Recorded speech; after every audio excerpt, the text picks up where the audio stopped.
அதுக்கு ஊரை விட்டு அடிச்சு வரட்டுவீங்களா? என்னங்க இது நியாயமா பேசணுமா இல்லையா? ஆமாங்க, ஒருத்தவனுக்கு சஜ்ஜான தொழுவைங்க, அவனால வாழவே முடியல. கை காலு உடம்பு ஃபுல்லா ஒரே தண்ணியா ஊத்த ஆரம்பிச்சுட்டுங்க. எங்க இவ்வளோ பிரச்சனையில் அந்த ஊருக்காரனும் எல்லாரும் சேர்ந்து அவனை அடிச்சு வெளில விரட்டி விட்டானுங்க. ஊர் பக்கம் வந்தவன் மண்டை உடஞ்சிருங்கிற மாதிரி சொல்லிட்டானுங்க. எங்க ஐயோ, அவனால தாங்க முடியாம நேராக இயேசுகிட்ட போயிட்டாங்க. எல்லா பயலோடையும் நம்பி பார்த்தேன், ஒருத்தவங்க கூட உதவி செய்ய மாட்டான்.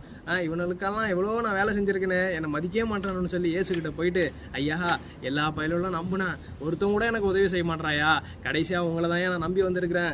என் கையை காலெல்லாம் பாரியா, உடம்பு ஃபுல்லாக அழுகி போய் நாத்தம் எடுத்து தண்ணி தனியாக ஊற்றுது. நான் என்ன பண்ணுறதுனே எனக்கு தெரிலையா.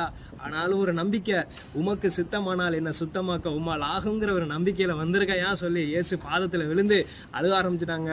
எங்க இயேசு சொன்னாரு, இந்த பார் தம்பி, எனக்கு சித்தம் உண்டு, நீ சுத்தமாக, உன் வியாதி ஒன்று விட்டு நீங்குதுன்னு சொல்லி கையை வச்சாருங்க.